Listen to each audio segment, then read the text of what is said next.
ዛሬ የምንሰራው ምግብ ደግሞ ቀላልና ለልጆች ጤና እጅግ ጠቃሚ የሆነ ክብደታቸውን ለመጨመር የሚያግዝና አቅም የሚሰጥ ምግብ ነው። ይህም ምግብ ከ6 ወር ጀምሮ ያሉ ልጆች መመገብ ይችላሉ። ሰላም ውድ የባራኪ ዩቲዩብ ቻናል ተከታዮች እንዴት ናችሁ? ይሄንን ምግብ ለማዘጋጀት 3 ግብአት ብቻ ነው የሚያስፈልገን። እነሱም ስኳር ድንች፣ አቮካዶና እርጎ ነው። በመጀመሪያ ስኳር ድንቹን ለልጆች በሚመች መልኩ ከትፈን አጥበን እንጥደዋለን። ስኳር ድንችን ከትፈን በምንጥድበት ጊዜ በፍጥነት ይደርስልናል። አንዳንድ ጥናቶች ያልተከተፈ ስኳር ድንች ከ40 እስከ 50 ደቂቃ ድረስ በአማካይ ሊወስድ ይችላል ለመብሰል። የተከተፈው ደግሞ ከ12 እስከ 15 ደቂቃ ይወስዳል። ስለዚህ ተመራጭ ያደርገዋል ማለት ነው።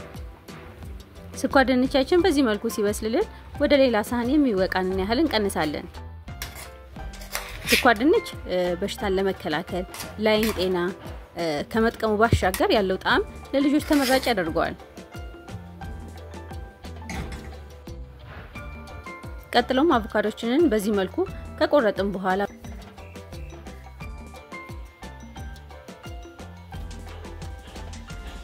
በማንኪያ ነገር እዛው ከታትፈን እንጨምረዋለን።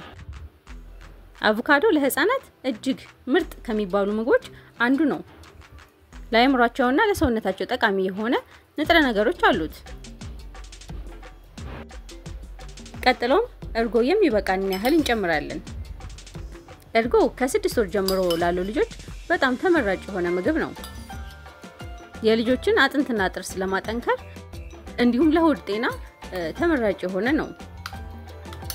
እነዚህን ምርጥ ምግቦች አንድ ላይ እንቀላቅላቸዋለን። ከ1 ዓመት በታች ላሉ ልጆች ማኘክ ስለማይችሉ በሹካ ነገር ፈጨት ማድረግ ይኖርብናል። እነዚህን 3 ምግቦች በጋራ ስንሰጣቸው ለአይምሮና ለሰውነታቸው የሚጠቅም ንጥረ ነገሮችን ያገኛሉ።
ልጆቻችንን ፈጣሪ ይጠብቅልን። ቪዲዮን ከወደዳችሁት ላይክ፣ ሼር እንዲሁም ኮሜንት ማድረግ እንዳትረሱ።